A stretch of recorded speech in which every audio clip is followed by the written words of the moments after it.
صدق الله العظيم وصدق وبلغ رسوله النبي الكريم ونحن على ذلك من الشاهدين الشاكرين والحمد لله رب العالمين. قال رسول الله صلى الله عليه وسلم أقرب الناس إلى الله أنفعهم للناس. ഏറ്റവും ബഹുമാന്യരായ സദാത്തുക്കൾ, പണ്ഡിതർ, വിശിഷ്ട വ്യക്തികൾ, സഹോദരങ്ങൾ, സുഹൃത്തുക്കളെ,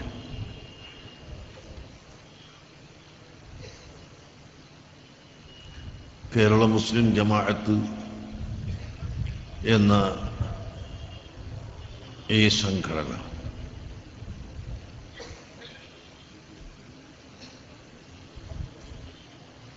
പേരുകൊണ്ട് രംഗത്ത് പുതുതായി വന്നതാണ് എങ്കിലും ഇവിടെ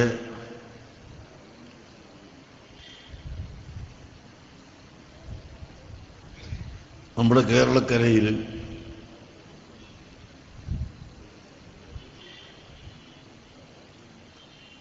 പരിശുദ്ധ ഇസ്ലാം അതിൻ്റെ ആവിർഭാവം മുഹമ്മദ് നബി സല്ലല്ലാഹു അലൈഹി വസല്ലം തങ്ങളുടെ കാലഘട്ടത്തിൽ തന്നെ ഉണ്ട്. ഇല്ലെങ്കിൽ പ്രഗത്ഭരായ സ്വഹാബികളുടെ കാലത്ത് ഇസ്ലാം കേരളത്തിൽ എത്തിയിട്ടുണ്ടെന്നതിൽ സംശയം ഇല്ല. അന്ന് മുതൽ ഇവിടെ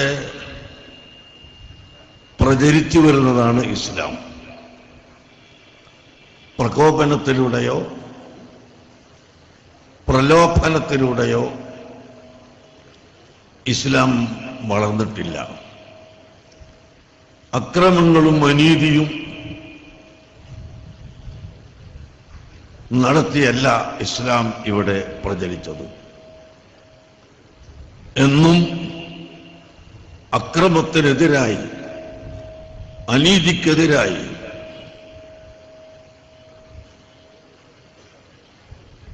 സത്യത്തിലേക്കും സമാധാനത്തിലേക്കും ക്ഷണിച്ചുകൊണ്ടുള്ള ജനതയാണ് ഇവിടെ വളർന്നു വന്നത്. ഈ വളർന്നു വന്നത് മുഴുവനും ആ കാലഘട്ടത്തിലുള്ള പ്രഗത്ഭ സഹാബത്തിൻ്റെയും താബിഈകളുടെയും ശേഷം വന്ന പണ്ഡിതരുടെയും സൽസ്വഭാവം, അവരുടെ വിനയം, അതോടൊപ്പം അവരിൽ നിന്ന് ഉണ്ടായ അമാനുഷിക സംഭവങ്ങൾ, കറാമത്ത് എന്ന് പറയും സാങ്കേതിക ഭാഷയിൽ. അങ്ങനെ ആ കറാമത്തുകളിലൂടെ, അത്ഭുത സംഭവങ്ങളിലൂടെ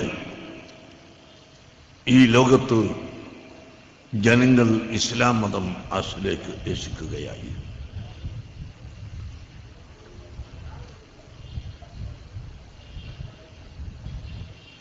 എന്നാൽ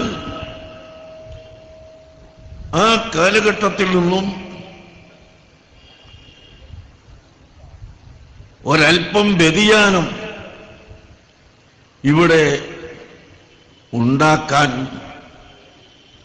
ബിദ്അഈ പ്രസ്ഥാനക്കാർ, പുതിയ പുതിയ ചിന്താഗതിക്കാർ പരിശ്രമിക്കുകയും അതിന് രൂപം നൽകുകയും ചെയ്തപ്പോൾ നമ്മുടെ പൂർവികരായ പണ്ഡിതർ സ്ഥാപിച്ച സംഘടനയാണ് സമസ്ത കേരള ജംഇയ്യത്തുൽ ഉലമ.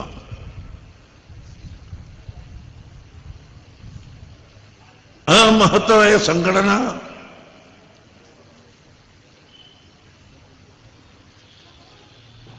കൊല്ലങ്ങൾക്ക് മുമ്പ്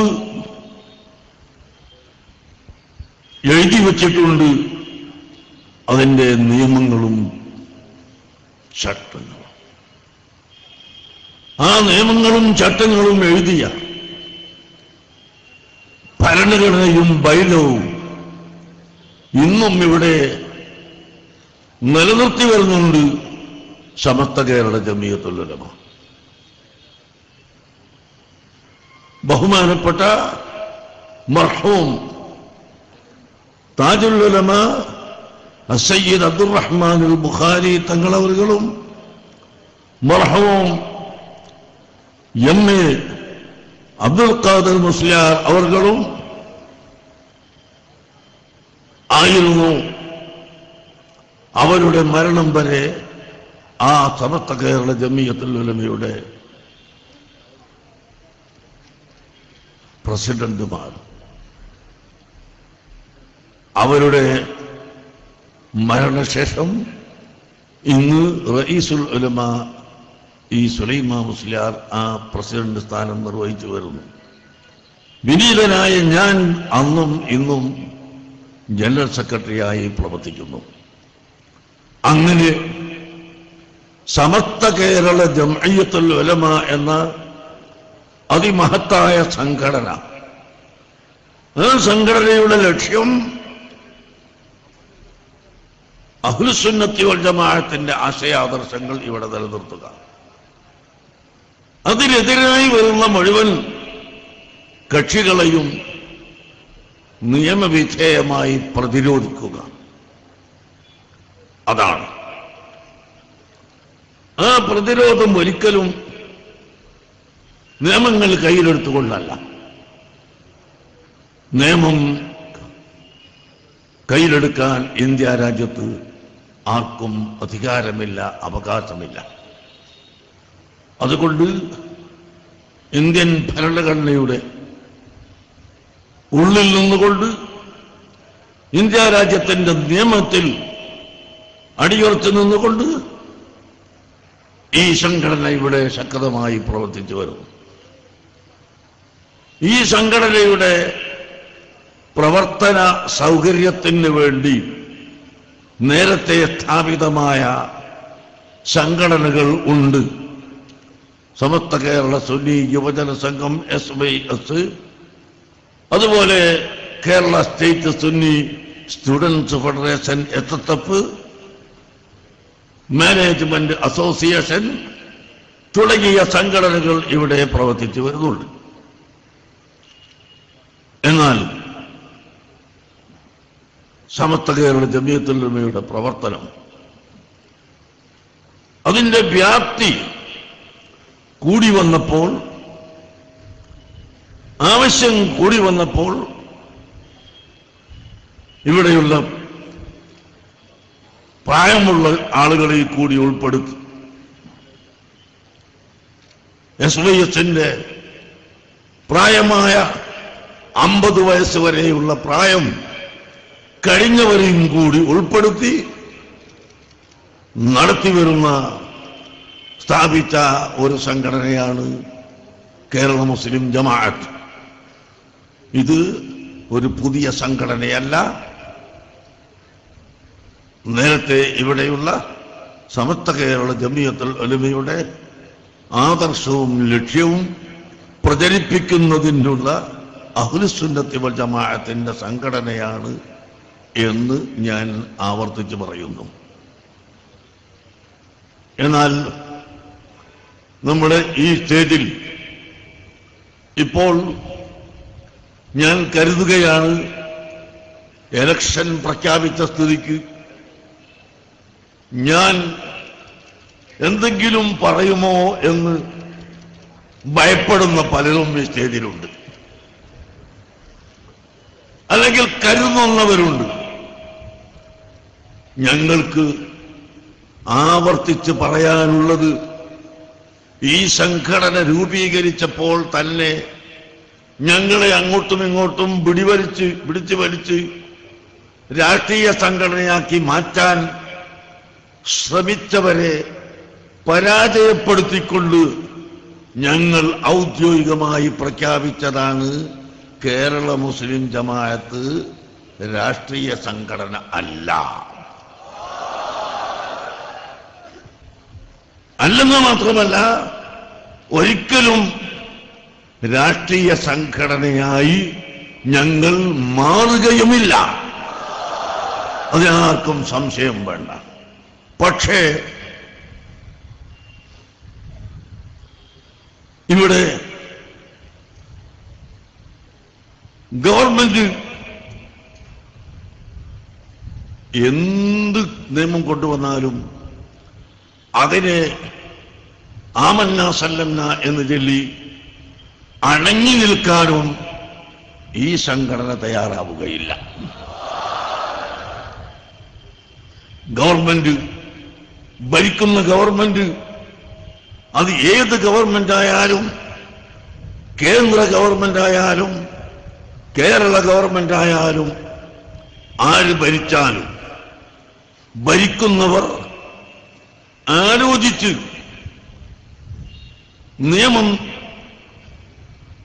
നിയമ നടപടികൾ കൊണ്ടുവരാത്ത പക്ഷം ഞങ്ങളതിനെ ചോദ്യം ചെയ്യും. അല്ലെങ്കിൽ ഞങ്ങളതിനെ ഉണർത്തും. ആദ്യമായി ഉണർത്തിക്കൊടുക്കും, പിന്നീട് ചോദ്യം ചെയ്യും. ഇവിടെ എന്തെല്ലാം നിയമങ്ങളാണ് ആവശ്യമില്ലാത്തത് പല ഉദ്യോഗസ്ഥന്മാരും കൊണ്ടുവരുന്നത്. ഇതിനു മുമ്പ് ഏതാനും വിദ്യാർത്ഥികൾ റെയിൽവേ സ്റ്റേഷനിൽ വന്നിറങ്ങി. ഹരിയാനയിലും വെസ്റ്റ് ബംഗാളിലും പഠിക്കുന്ന വിദ്യാർത്ഥികൾ, താമസിക്കുന്ന വിദ്യാർത്ഥികൾ നമ്മുടെ കേരളത്തിൽ പഠിക്കുകയാണ്. കൊച്ചിയിൽ പഠിക്കുന്നവർ ഒരു വർഷം പഠിച്ച് നാട്ടിൽ പോയി തിരിച്ചു വരുന്ന വിദ്യാർത്ഥികൾ, ആ വിദ്യാർത്ഥികൾ റെയിൽവേ സ്റ്റേഷനിൽ ഇറങ്ങിയപ്പോൾ അവരെ പിടിച്ചു വെച്ചു. പിടിച്ചു വെച്ചിട്ട് പറയും, അപ്പോഴേക്ക് പ്രസ്താവന ചില രാഷ്ട്രീയ പ്രവർത്തകരും ചില നേതാക്കളും ഇത് മനുഷ്യക്കടത്താണ്, ഒരിക്കലും അനുവദിക്കുകയില്ല. ഞാൻ ചോദിക്കുന്നു, ഇതെന്ത് മനുഷ്യക്കടത്താണ്? കേരളത്തിൽ നിന്ന് എത്ര പേർ കർണാടക സ്റ്റേറ്റിൽ പോയി പഠിക്കുന്നവർ ഉണ്ട്, തമിഴ്നാട്ടിൽ പോയി പഠിക്കുന്നവരുണ്ട്, ബോംബെയിലും ഡൽഹിയിലും പഠിക്കുന്നവരുണ്ട്. എന്നല്ല, ഇന്ത്യയുടെ വിവിധ ഭാഗങ്ങളിൽ പോയി പഠിക്കുന്ന ധാരാളം വിദ്യാർത്ഥികൾ കേരളത്തിൽ നിന്ന് പോയി പഠിക്കുന്നവരുണ്ട്. ഇത് മനുഷ്യക്കടത്തല്ല എന്നും അവിടുന്ന് ഇങ്ങോട്ട് വരുമ്പോഴേക്ക് മനുഷ്യക്കടത്താണെന്നും പറയുന്നത് ഏത് അർത്ഥത്തിലാണ് എന്ന് ഞങ്ങൾ ചോദിച്ചു. ചൈൽഡ് വെൽഫെയർ ഇവിടെ എറണാകുളത്ത് ഹൈക്കോടതിയുടെ തൊട്ടടുത്ത് വെച്ചുകൊണ്ടാണ് ഞാൻ പറയുന്നത്. ഒരു നിയമത്തെ ചോദ്യം ചെയ്തതുകൊണ്ട് കോടതി അലക്ഷ്യം എന്ന് പറയാൻ പറ്റില്ല.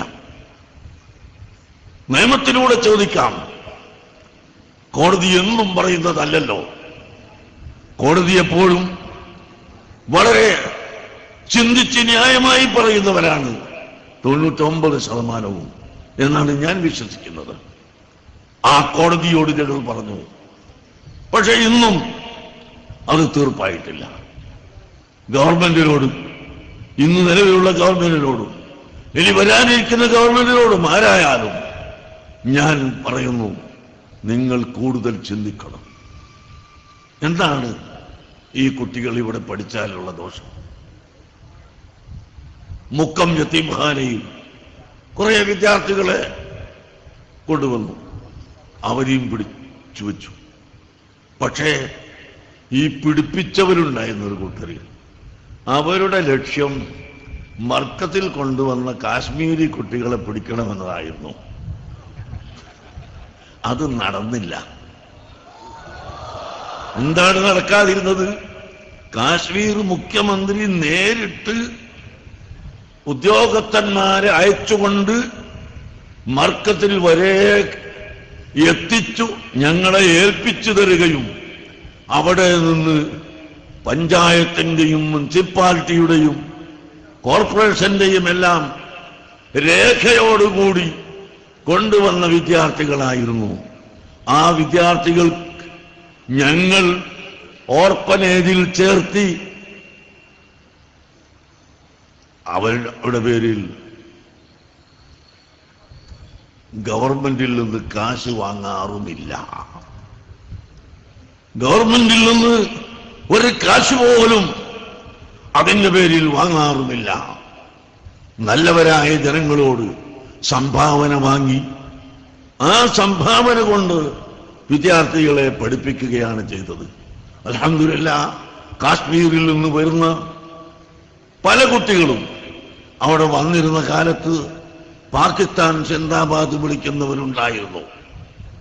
കാശ്മീരിലുള്ള കുഴപ്പം തന്നെ അതാണ്. ഒരു വിഭാഗം കാശ്മീർ ആളുകൾ പാകിസ്ഥാൻ അനുകൂലികൾ ഉണ്ട്, വേറെ ഒരു വിഭാഗം ഇന്ത്യയുടെ അനുകൂലികളുണ്ട്, മറ്റൊരു വിഭാഗം കാശ്മീർ സ്വതന്ത്ര രാഷ്ട്രമായി കിട്ടണമെന്ന് ആഗ്രഹിക്കുകയും സ്വതന്ത്രവാദമുള്ളവരും ഉണ്ട്. മർക്കസിൽ കൊണ്ടുവന്ന മുഴുവൻ കുട്ടികളും അവർ പഠിച്ചു +2 പാസ്സായി തിരിച്ചു പോകുമ്പോൾ ഹിന്ദുസ്ഥാൻ ഹമാരാ ഹേ, ഹിന്ദുസ്ഥാൻ ഹമാരാ ഹേ എന്ന് പറഞ്ഞുകൊണ്ട് ഇന്ത്യ നമ്മുടേതാണ്, നമ്മുടെ രാജ്യം ഇന്ത്യയാണ് എന്ന് ഉറക്കെ പറയുന്ന പൗരന്മാരാക്കിയാണ് നാം അവരെ വിടുന്നത്. പക്ഷേ ഗവൺമെന്റ് ആ കാര്യത്തിൽ ശ്രദ്ധിക്കേണ്ടതുണ്ട്.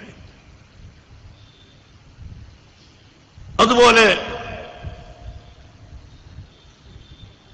ഇപ്പോൾ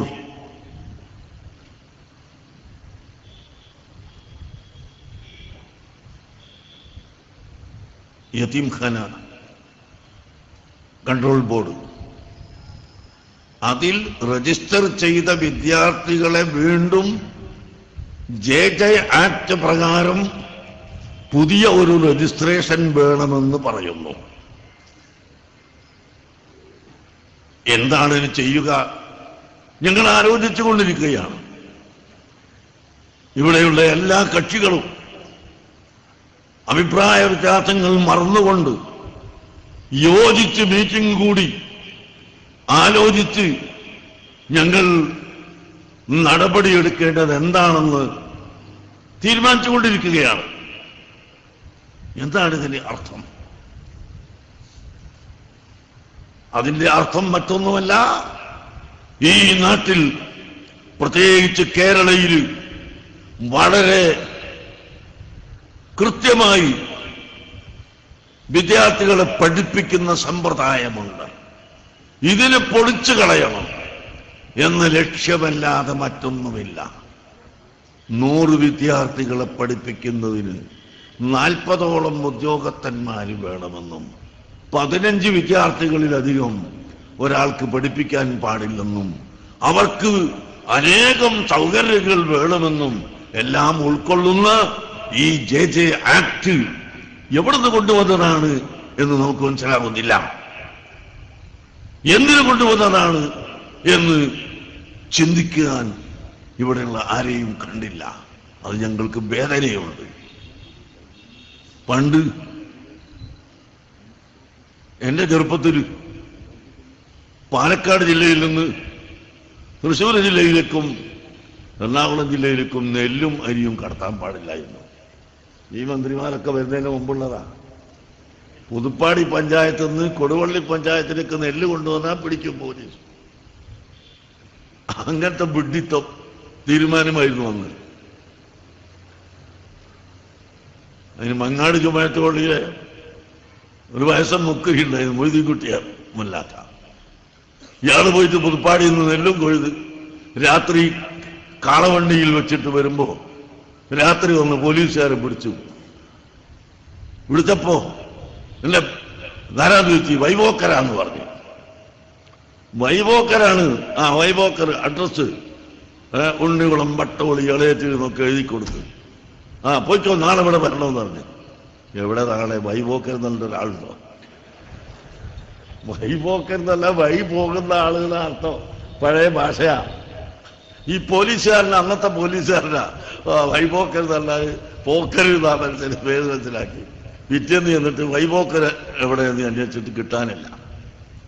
ഈ മാതിരി ഉഴന്ന തീരുമാനം, മോശമായ തീരുമാനം ഒരു പഞ്ചായത്തിൽ നിന്ന് മറ്റേ പഞ്ചായത്തിലേക്ക് നെല്ല് കൊണ്ടുപോകാൻ പാടില്ല. ആ നിലക്കുള്ള ഒരു വഷളായ തീരുമാനമാണ് ഇപ്പോൾ ഈ JJ ആക്ട് രജിസ്റ്റർ വേണമെന്ന് പറയുന്നത്. നടക്കാത്ത കാര്യം. ഈ നാട്ടിലുള്ള വിദ്യാർത്ഥികളെ മുഴുവനും പഠനം മുടക്കി നിർത്തൽ ചെയ്യാനുള്ള തീരുമാനം ആണ് ഇതെന്ന് ഞാൻ ഓർമ്മപ്പെടുത്തുക. പക്ഷേ ഞങ്ങൾ കേരള മുസ്ലിം ജമാഅത്ത് വന്ന ഉടനെ ഇതിൽ ഇടപെട്ടു. കോഴിക്കോട്ട് 1-2 യോഗങ്ങൾ വിളിപ്പിച്ചു. അൽഹംദുലില്ലാഹ് ആ യോഗത്തിൽ എല്ലാ കക്ഷികളും ചേർന്ന് ആലോചനക്ക് വന്നു എന്നത് കേരള മുസ്ലിം ജമാഅത്തിന്റെ ഒരു പ്രത്യേകതയാണ്. മറ്റേ ഞങ്ങൾ വിളിച്ചാൽ അവർ വരില്ല, അവർ വിളിച്ചാൽ ഞങ്ങൾ പോകില്ല എന്ന് പറയും. ഞങ്ങളെപ്പറ്റി അങ്ങനെയല്ല, ഞങ്ങളെന്തായാലും പോകും. ഞങ്ങൾ എവിടെയും പൊതുകാര്യത്തിന് ഞങ്ങൾ ഒരുമിച്ച് കൂടുകയും പൊതുകാര്യങ്ങളിൽ ചർച്ച ചെയ്യുകയും വേണമെന്ന് പറയുന്നവരാണ്. അങ്ങനെ അതിന് തയ്യാറില്ലാത്തവർ അടക്കം അൽഹംദുലില്ലാഹ് വന്നു. ഇപ്പോൾ ഈ കാര്യം ചർച്ച ചെയ്തുകൊണ്ടിരിക്കുകയാണ്. ഇവിടെ ഗവൺമെന്റും ജനങ്ങളും ആലോചിച്ച് പ്രവർത്തിച്ചാൽ കാര്യങ്ങൾ വിഷമമാവുകയില്ല. ഇപ്പോൾ ഇന്നത്തെ പത്രത്തിൽ കണ്ടു, വ്യക്തി നിയമം എഴുതി തയ്യാറാക്കി കൊടുക്കാൻ കേന്ദ്ര ഗവൺമെന്റ് ആവശ്യപ്പെട്ടിരിക്കുന്നു. ആരോടാണ് ആവശ്യപ്പെട്ടത്? ഈ ആവശ്യപ്പെട്ട കക്ഷികൾ ആരൊക്കെയാണ്? വ്യക്തി നിയമം എന്ന് പറഞ്ഞാൽ ആ നിയമത്തിൽ എന്തെല്ലാം ഉൾക്കൊള്ളുമെന്ന് പഠിച്ചവരാണോ? അതിൽ ഇവിടെയുള്ള എത്ര ജാതി മതങ്ങൾ ഇന്ത്യ രാജ്യത്തുണ്ട്, അത് പഠിച്ചവരോ ചിന്തിക്കുന്നവരോ ആണോ? അവരെ ആണോ ഈ കേന്ദ്ര ഗവൺമെന്റ് ഏൽപ്പിച്ചിട്ടുള്ളത്? വ്യക്തി നിയമങ്ങൾ ഇത് ചിന്തിക്കേണ്ടതുണ്ട്. അല്ലെങ്കിൽ അത് അപകടം വരും.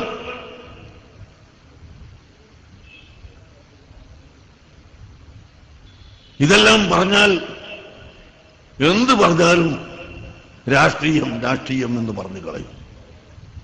അതുകൊണ്ടാണ് ഞങ്ങൾക്ക് രാഷ്ട്രീയമില്ല, പക്ഷേ ഞങ്ങൾ രാഷ്ട്രീയ കക്ഷികൾ ഭരിക്കുന്നവരും പ്രതിപക്ഷത്തുള്ളവരും ഞങ്ങളുടെ ഭാഷയിൽ 2 കൂട്ടരും ഭരിക്കുന്നവരാ. ഭരിക്കുന്നവർ എന്ത് ചെയ്താലും അതിനെ എതിർക്കുക എന്ന നയം മറുപക്ഷത്തുള്ളവർക്ക് ഉണ്ടാകാൻ പാടില്ല. പ്രതിപക്ഷം എന്തു പറഞ്ഞാലും അത് അംഗീകരിക്കുകയില്ലെന്ന നയം ഭരിക്കുന്ന കക്ഷികൾക്കും ഉണ്ടാകാൻ പാടില്ല. രാജ്യത്തിന്റെ നന്മയാണ്, മനുഷ്യരാണ്. അപ്പോൾ സ്വാഭാവികമായും ശ്രദ്ധയിൽപ്പെട്ടില്ലെന്ന് വരാം. ശ്രദ്ധയിൽപ്പെടാത്തത്, ഭരിക്കുന്ന കക്ഷികളുടെ ശ്രദ്ധയിൽപ്പെടാത്തത് പ്രതിപക്ഷം പറഞ്ഞാൽ നല്ലതാണെങ്കിൽ അവർ സ്വീകരിക്കണം. പ്രതിപക്ഷത്തിന്റെ ശ്രദ്ധയിൽപ്പെടാത്തത് ഭരണപക്ഷം കൊണ്ടുവരണം. അങ്ങനെ 2 കക്ഷികളും ഏത് ഭരണം വന്നാലും പ്രതിപക്ഷവും ഭരണപക്ഷവും ചേർന്നുകൊണ്ട് രാജ്യത്തിന്റെ നന്മയ്ക്ക് വേണ്ടി, നാടിന്റെ നന്മയ്ക്ക് വേണ്ടി ആവശ്യമായ കാര്യങ്ങൾ പ്രവർത്തിക്കുന്നവരായിരിക്കണം ഇവിടെ വരുന്നത്. പിന്നീട്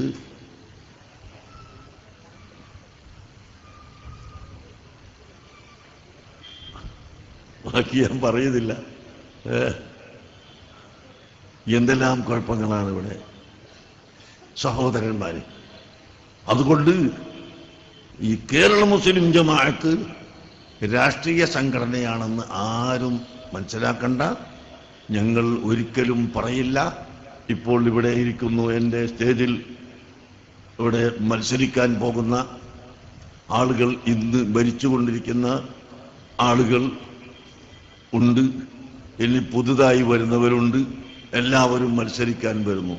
ഞങ്ങളെന്തെങ്കിലും ഈ സംഘടന അത് പറയാൻ വേണ്ടിയാണ് വിളിച്ചു കൂട്ടിയതെന്ന് ആരും ധരിക്കണ്ട. ഞങ്ങൾ അത് പറയാൻ വേണ്ടി ഒരുമിച്ച് കൂട്ടിയതല്ല. അതാ നമ്മളെ പത്രക്കാരാണ് വേറെ എന്ത് പറഞ്ഞാലും എഴുതാൻ അവർക്ക് മടിയാ. ഇതിങ്ങനെ ഇങ്ങനെ പെന്നും വെച്ചിട്ടിരിക്കുക. വല്ലതും പറഞ്ഞു കിട്ടിയാൽ അപ്പോഴൊക്കെ എഴുതി റെഡിയാക്കാൻ. നിങ്ങളെ കുറ്റം പറയല്ല അല്ലേ? അങ്ങനെയല്ലേ സത്യം? ഇതെന്ത് പറയുന്നതെന്ന് നോക്കിയിട്ട് പെണ്ണിങ്ങനെ വെച്ചുകൊണ്ടിരിക്കുകയാണ്.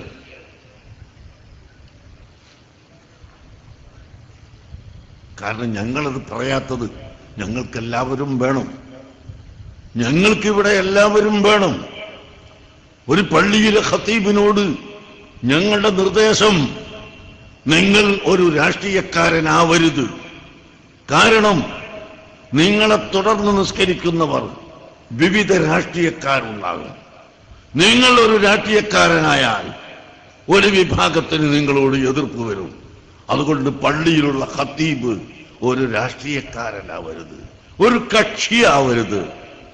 അദ്ദേഹത്തിന്റെ അവകാശം രേഖപ്പെടുത്തുമ്പോൾ രഹസ്യമായി വോട്ട് ചെയ്യുമ്പോൾ ഇഷ്ടമുള്ളത് വോട്ട് ചെയ്യാമെന്നല്ലാതെ ഒരു പള്ളിയിലെ ഖത്തീബ്, പള്ളിയിലെ ഇമാമ്, പള്ളിയിലെ മുദരിസ് അവർ ഒരു പക്ഷത്ത് ചേർന്നുകൊണ്ട് പ്രവർത്തിച്ചാൽ ഈ നാട്ടിലെ എല്ലാ പള്ളിയും ഫിത്നയാവും, എല്ലാ പള്ളിയും കുഴപ്പത്തിലാവും.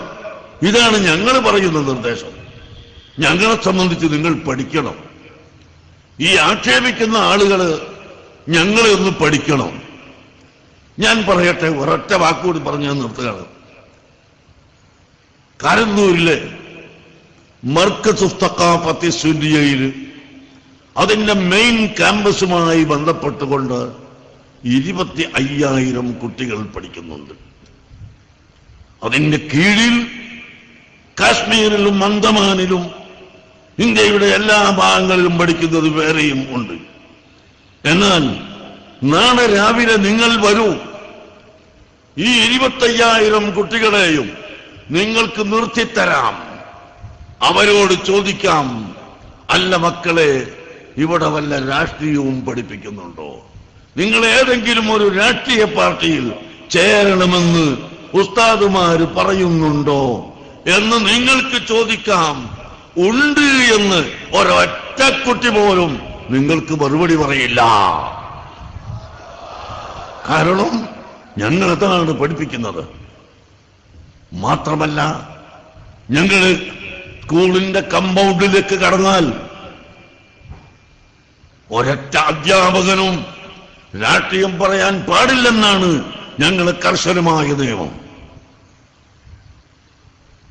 എറണാകുളത്ത് അൽ ഫാറൂഖിയ ഹൈസ്കൂൾ മർക്കത്ത് നടത്തുന്ന സ്കൂളാണ്. അവിടെയും ധാരാളം അധ്യാപകരുണ്ട്. ഈ അധ്യാപകൻ കമ്പൗണ്ടിന്റെ ഉള്ളിൽ കടന്നാൽ രാഷ്ട്രീയം പറയാൻ പാടില്ല. അദ്ദേഹത്തിന്റെ രാഷ്ട്രീയം കമ്പൗണ്ടിന്റെ പുറത്തു പോയിട്ട് വേണം. ഇതാണ് ഞങ്ങളുടെ നിയമം. പിന്നെ എന്തിനാണ് ഞങ്ങളെ ഈ ആക്ഷേപിക്കുന്നത്? എന്തിനാണ് ഞങ്ങളെ ചീത്ത പറയുന്നത്? അതാണ് ഞങ്ങൾക്ക് തിരിയാത്തത്. ചീത്ത പറയുന്നത് അങ്ങനെ അങ്ങോട്ട് പറയലല്ലേ, പറഞ്ഞ് പറഞ്ഞ് പറഞ്ഞ്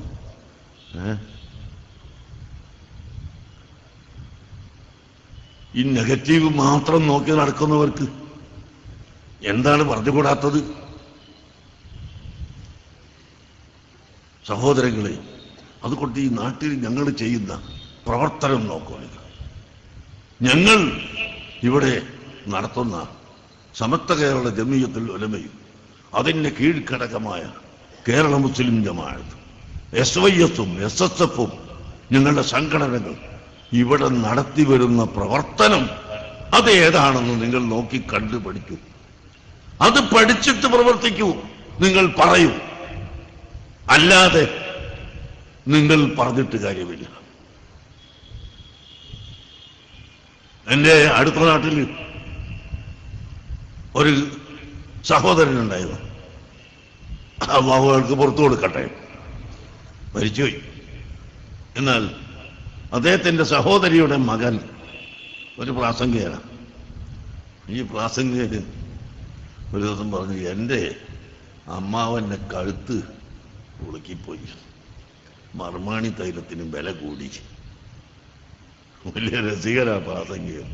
എന്താ ചോദിച്ചപ്പോ അത് കാന്തപുരം ഉസ്താദ് അന്ന് 42,000 ഉറുപ്പ്യ കൊടുത്തിട്ട് ഒരു ambassador car 406 number ambassador car വാങ്ങി. ഈ കാറിൽ അങ്ങോട്ട് പോകുമ്പോൾ അയാൾ അങ്ങോട്ട് നോക്കും, ഇങ്ങോട്ട് പോകുമ്പോൾ ഇങ്ങോട്ട് നോക്കും.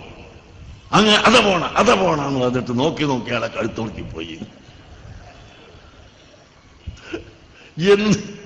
എന്താണ് ഇതിന്റെ അർത്ഥം? ഇതാണോ മനുഷ്യൻ വേണ്ടത്? കാറിൽ കയറുന്നുണ്ടോ, നല്ല നിറമുള്ള കുപ്പായ ഇടുന്നുണ്ടോ, തലയെ കെട്ടുന്നുണ്ടോ? ഇതാണോ നമ്മുടെ പ്രവൃത്തി? നാം ചെയ്യുന്നത് 10,000-കണക്കിന് കുട്ടികളെ വിദ്യാഭ്യാസം നൽകുന്നുണ്ട്. ഞങ്ങൾ മാത്രമല്ല, വേറെയും ആളുകൾ നൽകുന്നുണ്ട്. അവരും നൽകുന്നത് സ്വാഗതാർഹം തന്നെ, ഞങ്ങൾ ചെയ്യുന്നതും സ്വാഗതാർഹം തന്നെ. അങ്ങനെ നല്ല പ്രവർത്തികളെ നല്ലതായി കാണുകയും ചീത്ത കാര്യങ്ങളിലേക്ക് പോകാതിരിക്കാൻ എല്ലാവരും പരസ്പരം ഉപദേശിക്കുകയോ ശ്രദ്ധിക്കുകയോ ചെയ്തുകൊണ്ട് മുന്നോട്ട് നീങ്ങുകയാണ് നമ്മുടെ ആവശ്യമെന്ന് ഞാൻ പ്രത്യേകം നിങ്ങളോട് പറയുന്നു. ആരോപണ പ്രത്യാരോപണങ്ങളെ കൊണ്ട് യാതൊരു നേട്ടവും ഇല്ല, അതുകൊണ്ട് ഗുണമില്ല. നാം ഒറ്റക്കെട്ടായി നിന്ന് പ്രവർത്തിക്കണം. ഇന്ന് നാം ഒരു വലിയ അസഹിഷ്ണുതയിലാണ് നിൽക്കുന്നത്. ഈ വിവരം നിങ്ങൾ അറിയില്ലേ? അസഹിഷ്ണുതയല്ലാതെ എവിടെയെങ്കിലും ഉണ്ടോ? ഇല്ല, അസഹിഷ്ണുത തന്നെ. എവിടെ പോയാലും അസഹിഷ്ണുത. മനുഷ്യനെ കൊല്ലുന്നതിന് പ്രശ്നമല്ല, നേരെ മറിച്ച് ഒരു പശുവിനെ തിന്നുപോയി എന്ന കാരണത്താൽ മനുഷ്യനെ കൊന്ന് കെട്ടിത്തൂക്കിയിടുന്ന ഈ അസഹിഷ്ണുതയിലാണ് യഥാർത്ഥത്തിൽ ഇന്ന് നാം ജീവിക്കുന്നത്. എവിടെ നോക്കിയാലും വലിയ വലിയ സംഭവങ്ങൾ, അസഹിഷ്ണുത നടക്കുകയാണ്. സഹിഷ്ണുത ഇവിടെ നിന്ന് എടുക്കപ്പെട്ടുകൊണ്ടിരിക്കുകയാണ്. ഇവിടെ എന്ന് പറഞ്ഞാൽ ലോകമൊട്ടാകെ അങ്ങനെയാണ്. നിങ്ങൾ നോക്കൂ, മുസ്ലിംകളുടെ കേന്ദ്രമായി അറിയപ്പെട്ടിരുന്ന ബഗ്ദാദ്, ആ ബഗ്ദാദ് ഉൾക്കൊള്ളുന്ന ഇറാഖിന്റെ സ്ഥിതി എന്ത്? അതുപോലെ ഇമാം ഷാഫി റളിയല്ലാഹു അൻഹു അടക്കമുള്ള 100 കണക്കിന് ഉലമാക്കൾ അന്ത്യവിശ്രമം കൊള്ളുന്ന മിസ്ർ, ആ മിസ്റിന്റെ അവസ്ഥ ഇന്ന് എന്നാണ്? അതുപോലെ അബ്ദുല്ലാഹി ഇബ്നു അലവി അൽ ഹദ്ദാദ് റളിയല്ലാഹു അൻഹുവിനെ പോലെയുള്ള ആയിരക്കണക്കിന് ഔലിയാക്കൾ ഒരുമിച്ച് കൂടി കിടക്കുന്ന യമൻ, ആ യമനിന്റെ അവസ്ഥ ഇന്ന് എന്താണ്? അതുപോലെ ഡമസ്കസിന്റെ അവസ്ഥ എന്താണ്? ഇങ്ങനെ ലോകത്ത് നാം കണ്ണോടിച്ചു നോക്കുമ്പോൾ പ്രിയപ്പെട്ട സഹോദരങ്ങളെ, എവിടെയും കുഴപ്പങ്ങളും അസഹിഷ്ണുതയും അസമാധാനവും നിലകൊള്ളുകയാണ്. ഈ അസഹിഷ്ണുത, ഈ അസമാധാനം നമ്മുടെ കേരളത്തിൽ വന്നുകൂടാ. അത് വരാതിരിക്കാൻ നാം എല്ലാവരും തികച്ചും ശ്രമിക്കണം. ഞാനൊരു സ്ഥലത്തുനിന്ന് ചോദിച്ചു,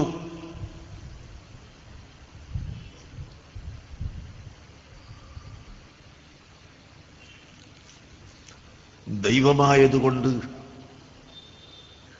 പശുവിനെ ഇറക്കാൻ പാടില്ല എന്നാണ് പറയുന്നതെങ്കിൽ, ദൈവമായതുകൊണ്ട് തീ കെടുക്കാൻ പാടില്ല എന്ന് പറയണോ? ഒരു വീടിന് തീപ്പറ്റിയാൽ ഫയർഫോഴ്സ് വന്നിട്ട് തീ കെടുക്കുകയാണ്. ഈ തീയിനെ ആരാധിക്കുന്ന ലക്ഷക്കണക്കിന് ആളുകൾ ലോകത്തുണ്ട്. ഇത് ദൈവമാണ് എന്ന് പറഞ്ഞുകൊണ്ട് അത് കത്തിക്കരിഞ്ഞു പോകട്ടെ എന്ന് ആരെങ്കിലും കരുതുന്നുണ്ടോ? അതൊരിക്കലും കരുതുന്നില്ല. അതുപോലെ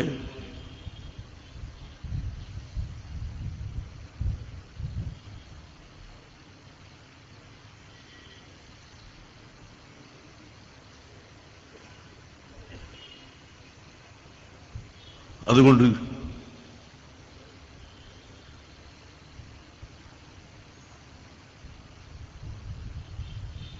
കേരള മുസ്ലിം ജമാഅത്ത് ഇൻഷാ അല്ലാഹ് ഇങ്ങനെയുള്ള എല്ലാ തുറകളിലും ഞങ്ങൾ ശ്രദ്ധിക്കും. ഞങ്ങളെ കൂടെ നിങ്ങളെല്ലാവരും വേണം. ഏത് രാഷ്ട്രീയക്കാരും വേണം. രാഷ്ട്രീയ പ്രവർത്തകർ, ഈ സ്റ്റേജിലിരിക്കുന്ന മന്ത്രിയടക്കം എല്ലാ രാഷ്ട്രീയ പ്രവർത്തകരും ഇവിടെ ഇരിക്കുന്നുണ്ട്. എനിക്കെല്ലാവരോടും പറയാനുള്ളത്, നിങ്ങളുടെ എല്ലാവരുടെയും ഈ രാജ്യത്തുള്ള ഈ നാട്ടിലുള്ള ബഹുജനങ്ങളുടെയും എല്ലാ പിന്തുണയും ഞങ്ങൾക്ക് വേണം. ഞങ്ങളുടെ പിന്തുണ അങ്ങോട്ട് ചെയ്യാവുന്നതൊക്കെ ഞങ്ങൾ ചെയ്യും.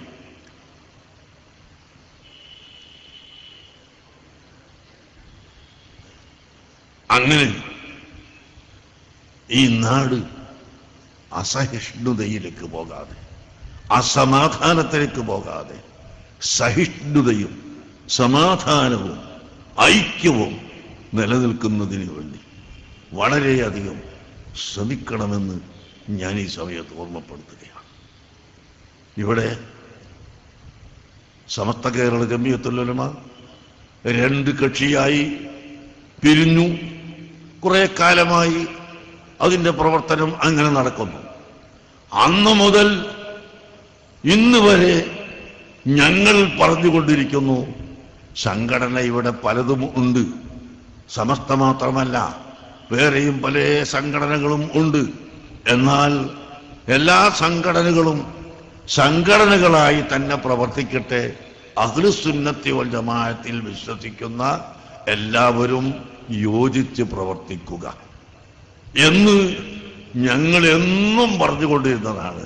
പക്ഷേ അന്ന് ഞങ്ങളെ തമാശയാക്കി, അന്ന് ഞങ്ങളെ പരിഹസിച്ചു, ഞങ്ങൾ വാക്കിനെ അർത്ഥം മാറ്റി. അൽഹംദുലില്ലാ, ഇന്ന് ആ സമസ്തയുടെ, ഞങ്ങളുടെ ഓപ്പോസിറ്റ് സമസ്തയുടെ ജനറൽ സെക്രട്ടറി തന്നെ ആശയത്തിൽ യോജിക്കാം എന്ന് പറഞ്ഞിരിക്കുന്നു. ഞാനതിന് 1000 വട്ടം സ്വാഗതം ചെയ്യുന്നു. ഞങ്ങൾക്ക് സ്വാഗതമാണ്, ഞങ്ങൾക്ക് ഒരുക്കമാണ്. എപ്പോഴും അതാണ് വേണ്ടത്. അത് വെറും വാക്കിലൂടെ പോരാ, പ്രവൃത്തിയിലൂടെ വേണം. അങ്ങനെ യോജിച്ചുകൊണ്ട് ഈ നാട്ടിന്റെ നന്മക്ക് വേണ്ടി പ്രവർത്തിക്കാൻ നാം എല്ലാവരും ഒത്തൊരുമിച്ച് പ്രവർത്തിക്കണം. ഇലക്ഷൻ മുമ്പിലുള്ളത് കൊണ്ട് ഞാൻ വളരെ എൻ്റെ നാവ് സൂക്ഷിച്ചുകൊണ്ടാണ് പറയുന്നത്. ആർക്കെങ്കിലും വേദനിച്ചു പോകരുത്. ആർക്കെങ്കിലും ഒരു പ്രത്യേക അനുകൂലമോ പ്രതികൂലമോ ആയി വന്നാൽ നമ്മളെ ഈ സമ്മേളനത്തിന്റെ ഫലം ഇല്ലാതെയായി പോകും എന്ന് കരുതി ഞാൻ വളരെ കരുതിയിട്ടും വളരെ സൂക്ഷിച്ചിട്ടും തന്നെയാണ് പറയുന്നത്. എല്ലാവരെയും ഇരുത്തിയിട്ടല്ലേ പറയുന്നത്. ബാക്കി നമുക്ക് ചെയ്യാവുന്നതൊക്കെ നമുക്ക് വേണ്ടതുപോലൊക്കെ ചെയ്യാം. ഇവിടെ ഇത് രാഷ്ട്രീയ സദസ്സല്ല, രാഷ്ട്രീയ മീറ്റിംഗ് അല്ല, രാഷ്ട്രീയത്തിലേക്ക് ജനങ്ങളെ ക്ഷണിക്കുന്നതോ വോട്ട് ചെയ്യാൻ ക്ഷണിക്കുന്നതോ അല്ല. അഹ്ലുസുന്നത്ത് വൽ ജമാഅത്തിന് ഇവിടെ നിലനിൽക്കണം. അതിന് ആരുടെ സഹായമുണ്ടാകും? അവരെയാണ് ഞങ്ങൾ എപ്പോഴും പിന്തുണക്കുകയും അവരെ പിന്നിലാണ് ഞങ്ങൾ നിൽക്കുകയും ചെയ്തിട്ടുള്ളത്. ഇനിയും നിൽക്കുന്നത് അങ്ങനെ തന്നെയാണ്. അല്ലാതെ ഞങ്ങൾക്കിവിടെ രാഷ്ട്രീയമായി സംഘടിച്ച് ഞങ്ങൾക്ക് ഇങ്ങനെ ഒരു കുപ്പായിട്ടിട്ട് ഞങ്ങൾക്ക് ഇത്ര സീറ്റ് വേണമെന്ന് പറഞ്ഞാൽ ഒരു 10 സീറ്റ് വാങ്ങാനൊക്കെ ഞങ്ങളുമുണ്ട്. മനസ്സിലായി? ഇന്നലെ പിരിഞ്ഞിട്ടൊരു പാർട്ടി ഉണ്ടായിട്ട് അവർക്കും സീറ്റ് കൊടുക്കുന്നുണ്ടല്ലോ. അപ്പൊ ഞങ്ങൾക്കും സീറ്റൊക്കെ തരണമെന്ന് പറഞ്ഞാൽ തരാൻ മാത്രം എണ്ണവും ആളും എല്ലാം ഉണ്ട്. പക്ഷേ ഞങ്ങൾ കേട്ടോ, അതുകൊണ്ട് ഞങ്ങൾ അങ്ങനെ ചോദിക്കൂന്നല്ല എഴുതേണ്ടത്. നിങ്ങൾ ചോദിക്കുന്നില്ല എന്നാണ്. ഞങ്ങൾ ചോദിക്കുന്നില്ല, ഒരിക്കലും ഞങ്ങൾ അങ്ങോട്ട് പോകുന്നില്ല. ഇതാണ് ഞാൻ പറഞ്ഞതിന്റെ താല്പര്യം. അതുകൊണ്ട് പ്രിയപ്പെട്ട മുഅ്മിനുകളെ, ഇവിടെ കേരള മുസ്ലിം ജമാഅത്ത് ഇവിടെ ശക്തിയായി വരണം. അതിന് എല്ലാവരും ശ്രമിക്കണം. കേരള മുസ്ലിം ജമാഅത്ത് ഒരു പുതിയ സംഘടനയായി ഇപ്പൊ രൂപീകരിച്ചിട്ടല്ലേ ഉള്ളൂ. തത്വങ്ങളിൽ നേരത്തെ ഉണ്ടെങ്കിലും ഒരു സംഘടന ഇപ്പൊ പുതുതായി രൂപീകരിച്ചതായതുകൊണ്ട് ഇതിന് ഒരുപാട് സാമ്പത്തികമായ ചെലവുകൾ ഉണ്ടാകും. ഞങ്ങൾക്ക് അഴിവൊന്നുമില്ല നിങ്ങളോട് പറയുന്നതിൽ. നിങ്ങളെ സമീപിക്കുന്ന പ്രവർത്തകന്മാരുടെ കയ്യിൽ നല്ല വലിയ സംഭാവനകൾ കൊടുത്തയക്കണം എന്ന് ഓർമ്മപ്പെടുത്തുന്നു. ഇലക്ഷന് മത്സരിക്കുന്ന എല്ലാവരും ഒരു 5 ലക്ഷം ഉറുപ്പ്യ തന്നാൽ നമുക്ക് എല്ലാ പാർട്ടിയിലുള്ളവർ തന്നാൽ നമ്മളെ കേരള മുസ്ലിം ജമാഅത്ത് നന്നായിട്ട് നടക്കും. അല്ലാഹു തആല ഖൈറായതെല്ലാം ചെയ്യാൻ നമുക്ക് തൗഫീഖ് നൽകട്ടെ. അല്ലാഹു തആല ഇസ്ലാമിനെ ഇവിടെ ഇസ്സത്തോടുകൂടെ നിലനിർത്താൻ നമുക്ക് തൗഫീഖ് നൽകട്ടെ. ഞാൻ നീട്ടുന്നില്ല, ചുരുക്കട്ടെ. ഒറ്റ സംഭവം ഒരു കെലിമത്ത് കൊണ്ട് പറയുന്നു. ഇസ്ലാമിനെ ഇന്ന് തെറ്റിദ്ധരിച്ചിട്ടാണ് അസഹിഷ്ണുതയുമായി വരുന്നത്. ഇസ്ലാം ഒരിക്കലും ഭീകരതയോ തീവ്രതയോ ഉണ്ടാക്കിയ മതം അല്ല എന്ന് ഞാൻ ആദ്യം പറഞ്ഞുവല്ലോ. അക്രമങ്ങൾ അഴിച്ചുവിട്ടുകൊണ്ട് ഇസ്ലാമിലേക്ക് ആരെയും ചേർത്തിയിട്ടില്ല. മറിച്ച് അല്ലാഹുവിൻ്റെ ഔലിയാക്കളെ കറാമത്ത് കൊണ്ട് മാത്രമാണ്. അതിൻ്റെ ഒരു ചെറിയ സംഭവം ഞാൻ പറയുന്നു. നിങ്ങൾ കേട്ടുകാണും, സുഡാൻ എന്ന് പറയുന്ന രാജ്യമുണ്ട്. അതിൻ്റെ തലസ്ഥാനം ഖുർത്തൂം. ആ തലസ്ഥാനത്തിൻ്റെ തൊട്ടടുത്തുള്ള മറ്റൊരു രാജ്യമാണ് ബർബർ. അതിൻ്റെ അടുത്തുള്ള മറ്റൊരു രാജ്യമാണ് കൈറുവാൻ. അതിൻ്റെ അടുത്ത് അങ്ങനെ നിരവധി ചെറിയ ചെറിയ രാജ്യങ്ങളുണ്ട്. ആ രാജ്യങ്ങളിൽ ഇസ്ലാം മതം പ്രചരിച്ചത് എങ്ങനെ? ഒരു ചെറിയ ചരിത്രം ഞാൻ നിങ്ങളെ ഓർമ്മപ്പെടുത്തുന്നു. ബഹുമാനപ്പെട്ട ഉഖബത്ത് ഇബ്നു നാഫിഉ റളിയല്ലാഹു അൻഹു, അദ്ദേഹത്തിൻ്റെ കൂടെ 10-15 ആളുകൾ, ഒരു റിവായത്തനുസരിച്ച് 20 ആളുകൾ അതാ ഇസ്ലാം മത പ്രചാരണ പ്രവർത്തനത്തിന് വേണ്ടി ബർബറിലേക്ക് പുറപ്പെട്ടു. ബർബറിൽ ഇസ്ലാം മതം സ്വീകരിച്ചു ചിലർ. പക്ഷേ അവർ ഇസ്ലാം മതത്തിൽ നിന്ന് പെട്ടെന്ന് മടങ്ങിക്കളഞ്ഞു. ചിലർ മുർത്തദ്ദായി. ഈ വിവരം അറിഞ്ഞപ്പോൾ ബഹുമാനപ്പെട്ട ഉഖബത്ത് ഇബ്നു നാഫിഉ റളിയല്ലാഹു അൻഹു പറയുന്നു, നമുക്ക് നല്ല ഒരു ആസ്ഥാനം വേണം, ആസ്ഥാനത്തിരുന്നു കൊണ്ട് പ്രവർത്തിക്കണം. സുബ്ഹാനല്ലാഹ്. അങ്ങനെ അതാ കൈറുവാൻ എന്ന സ്ഥലം, അവിടെ നല്ലൊരു ചെറിയ പാകപ്പെട്ട സ്ഥലം കണ്ട്, ഒരു കുന്ന് കണ്ട്, ഒരു കാട് കണ്ട് അവിടേക്ക് കയറി അങ്ങോട്ട് ചെന്നു നോക്കുമ്പോൾ അവിടെ സിംഹങ്ങളും കരടികളും മറഞ്ഞു നിൽക്കുന്നു. തലപൊക്കിയിട്ട് സിംഹം ഇങ്ങനെ നിൽക്കുന്നു. ഒരു ഭാഗത്ത് അവിടെ നിന്ന് അല്പം തെറ്റി നോക്കിയപ്പോൾ വലിയ വലിയ സർപ്പങ്ങൾ ഇങ്ങനെ തലപൊക്കിയിട്ട് പടം വിടർത്തി വിഷപ്പാമ്പുകൾ ഇങ്ങനെ നിൽക്കുന്നു. സുബ്ഹാനല്ലാഹ്. ഇത് രണ്ടും കണ്ടപ്പോൾ ഉഖബത്ത് ഇബ്നു നാഫിഇന്റെ കൂടെയുള്ളവർ പേടിച്ചു പോയി. ഉഖബത്ത് ഇബ്നു നാഫി ആവട്ടെ വകാന മുസ്തജാബദ് ദഅവാ, ദുആക്ക് വളരെ ഉത്തരം കിട്ടുന്ന വ്യക്തിയായിരുന്നു. അല്ലാഹുവിനോട് പറഞ്ഞു, അല്ലാഹ് ഞങ്ങളെ ഇവിടുന്ന് മടക്കി അയക്കരുത്, ഈ പാമ്പിനെയും പുലിയെയും പേടിച്ചുകൊണ്ട് മടങ്ങിപ്പോകുന്ന കൂട്ടത്തിൽ ഞങ്ങളെ പെടുത്തരുത് എന്ന് ദുആ ചെയ്തുകൊണ്ട് വലിയ സിംഹങ്ങളും കരടികളും തലപൊക്കി നിൽക്കുന്നതിന്റെ മധ്യത്തിലേക്ക് അങ്ങോട്ട് കടന്നു ചെന്നിട്ട് അയ്യുഹൽ അസ്ബാലു വൽ അസ്ബാൽ ഫർഹനു നഹ്നു അസ്ഹാബു റസൂലില്ലാഹ് സ്വല്ലല്ലാഹു അലൈഹി വസല്ലം, ഓ കരടി, സിംഹം പോകണം, ഇവിടുന്ന് പാമ്പുകൾ പോകണം, സർവ ജന്തുക്കളും ഇവിടുന്ന് പുറത്തു പോകണം, ഞങ്ങൾ അല്ലാഹുവിന്റെ റസൂലിന്റെ അസ്ഹാബാണ്, നിങ്ങൾ ഇവിടുന്ന് സ്ഥലം വിടണം, വഇല്ലാ ഫനഖ്തുലുക്കും, അല്ലെങ്കിൽ നിങ്ങളെ നമ്മൾ കൊന്നുകളയുമെന്ന് പറഞ്ഞു. സുബ്ഹാനല്ലാഹ്. അതാ പോകുന്നു സർവസിംഹങ്ങളും പുലികളും കരടികളും ഓടുന്നു, വലിയ ഓട്ടം ഓടുന്നു. ചെറിയ മക്കളെ എടുത്ത് തലയിൽ വെച്ചുകൊണ്ട് പുറത്തു വെച്ചുകൊണ്ട് ഓടുകയാണ്. അതുപോലെ പാമ്പുകൾ ചെറിയ പാമ്പിനെ എടുത്ത് പുറത്തിട്ടുകൊണ്ട് ഓടുകയാണ്. അങ്ങനെ ഓടി സ്ഥലം കാലിയാക്കി കളഞ്ഞു. അവിടെ ഒരു ആസ്ഥാനമുണ്ടാക്കി അവിടെ നിന്ന് പ്രവർത്തനം തുടങ്ങിയപ്പോഴാണ് ഞാൻ നേരത്തെ പറഞ്ഞ ഖുർത്തൂമും അതിനോട് പരിസരത്തുള്ള രാജ്യങ്ങൾ, ആഫ്രിക്കൻ നാടുകൾ ഇസ്ലാം മതത്തിലേക്ക് ജനങ്ങളെ ക്ഷണിച്ചിട്ടുള്ളത് എന്ന് ചെറുപ്പക്കാരെ നിങ്ങൾ മനസ്സിലാക്കണം. അങ്ങനെ അല്ലാഹുവിന്റെ ഔലിയാക്കളുടെ കറാമത്ത് കൊണ്ടാണ് ഇസ്ലാം ഇവിടെ വളർന്നിട്ടുള്ളത്. നമ്മുടെ ഇന്ത്യ രാജ്യത്ത് ഖാജാ മുഈനുദ്ദീനുൽ ചിസ്തി അൽ അജ്മീർ റളിയല്ലാഹു അൻഹു, അജ്മീറിലെ ഖാജാ തങ്ങളുടെ ഏറ്റവും വലിയ കറാമത്ത്, ആ കറാമത്ത് കണ്ടുകൊണ്ടാണ് ഇസ്ലാമിലേക്ക് ആളുകൾ വന്നിട്ടുള്ളത്. അല്ലാതെ വാളും പരിചയും കുന്തവും എടുത്തുകൊണ്ട് യുദ്ധം ചെയ്തുകൊണ്ടോ ആക്രമിച്ചുകൊണ്ടോ അല്ല എന്ന് മാത്രം നിങ്ങളോട് പറഞ്ഞുകൊണ്ട് ഭീകരതയ്ക്കെതിരെ, തീവ്രവാദത്തിനെതിരെ നാം എല്ലാവരും ഒന്നിക്കണം. അസഹിഷ്ണുതക്കെതിരെ നാം ഒന്നിക്കണം. ഒരിക്കലും അസഹിഷ്ണുത നമ്മുടെ നാട്ടിൽ ഉണ്ടായിക്കൂടാ. നമ്മുടെ നാട്ടിൽ സഹിഷ്ണുതയും ക്ഷമയും സമാധാനവും ഐക്യവും ഉണ്ടാവണം. അല്ലാഹു അതിന് തൗഫീഖ് നൽകട്ടെ. കേരള മുസ്ലിം ജമാഅത്തിന്റെ ലക്ഷ്യങ്ങൾ ഇനിയും പറയാനുണ്ട്. ഇൻഷാ അല്ലാഹ് എന്റെ ശേഷം വരുന്ന പ്രാസംഗികന്മാർ അക്കാര്യം പറയുമെന്ന് കരുതി ഞാൻ എന്റെ വാക്കുകൾ നിർത്തുന്നു. സർവശക്തനായ അല്ലാഹു നമ്മുടെ ഈ പരിപാടി വമ്പിച്ച വിജയമാക്കി തരുമാറാകട്ടെ. റഹ്മാനുറഹീമായ അല്ലാഹ് ഇവിടെ തടിച്ചുകൂടിയ മുഴുവൻ ജനങ്ങളുടെയും എല്ലാ ഹലാലായ ഉദ്ദേശങ്ങളും സാധിപ്പിക്കണം റഹ്മാനേ. ഞങ്ങളുടെ സർവ്വ രോഗങ്ങളും ശിഫയാക്കണം റഹ്മാനേ. ഞങ്ങൾക്ക് നീ വിജയം നൽകണം റഹ്മാനേ. ഞങ്ങൾക്ക് നീ വിജയം നൽകണേ റഹ്മാനേ. ഞങ്ങൾക്ക് നീ ആഫിയത്ത് നൽകണം റഹ്മാനേ. ഞങ്ങളെ രോഗത്തെ തൊട്ട് കാത്തുരക്ഷിക്കണം റഹ്മാനേ.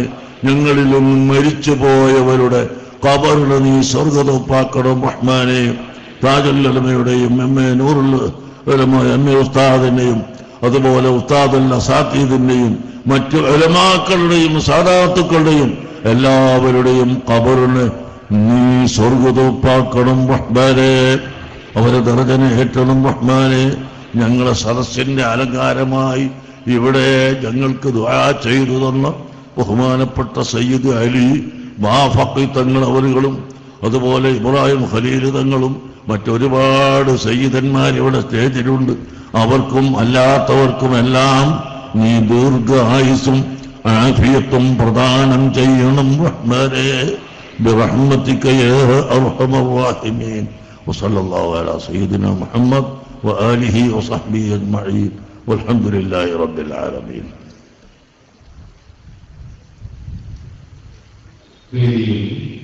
ഉൾപ്പെടെയുള്ള പ്രൗഢമായ വേദിയാണ്. ഈ വേദിയെ അഭിസംബോധന